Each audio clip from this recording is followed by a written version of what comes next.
Welcome to the only daily podcast focusing on compliance news of the day. Each morning, start your day with a cup of coffee and Tom Fox, the voice of compliance, to hear about 4 of the top compliance, corruption, or leadership stories you will need to start your day.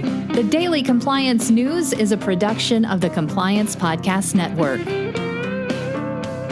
December 23rd, 2020, the Breakup BAFin edition. And we begin with that story from the Financial Times. Patrick Jenkins, writing on the Inside Business Finance column, calls for the dissolution of BAFin as it has totally failed to supervise Wirecard and indeed was actually investing in Wirecard via an office pool during its alleged investigation and oversight of BAFin.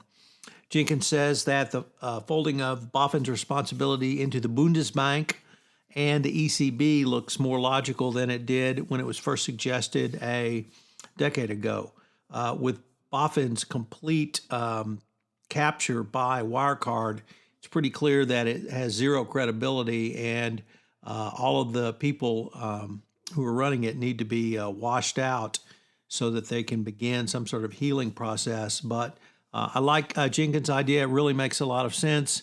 The Bundesbank clearly is the much better regulator, although you have to wonder about Germany Inc. Throughout this entire affair, given the cozy nature of the political operatives in this case. Next up, we have another attorney at the Department of Justice leaving. Bruce Babbitt, the acting chief of the DOJ's criminal division, will depart this week as the wave of expected turnovers occurs. Babbitt took the helm of the criminal division back in July after Brian Binkowski left. The division has pursued fraud stemming from coronavirus relief programs and reached the blockbuster settlements with Goldman Sachs and J.P. Morgan. His departure was announced Tuesday internally and confirmed by the Department of Justice today. Another departure, as reported by the New York Times, is Trump's longtime banker at Deutsche Bank has resigned. Rosemary Vrablick will be leaving at the end of the year. This comes on the heels of an internal investigation about her and her relationship with a Kushner-owned company that she did a real estate transaction with in 2013.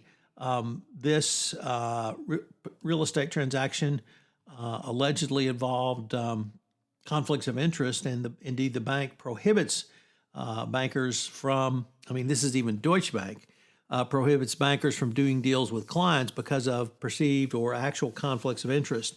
There's no word on what the results of that internal investigation are, but you pretty well can connect the dots between the investigation and her resignation.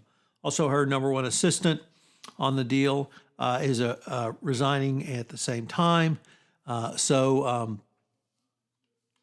Trump's fan fave at Deutsche Bank is leaving. And our final story is the Department of Justice has brought a massive suit against Walmart, saying it helped fuel the opioid crisis. It was sued for the company's role in fueling the crisis by allowing its networks of pharmacies to fill millions of prescriptions, thousands of which were suspicious. The 160-page complaint alleges Walmart knew its system for detecting questionable prescriptions was inadequate, and it details numerous instances when employees warned federal authorities and company officials about the suspicious prescriptions. You wonder where the whistleblowers were and why there was no whistleblower protection around people who came forward. Nevertheless, this is a huge blow for Walmart, although they have said they will vigorously defend this claim.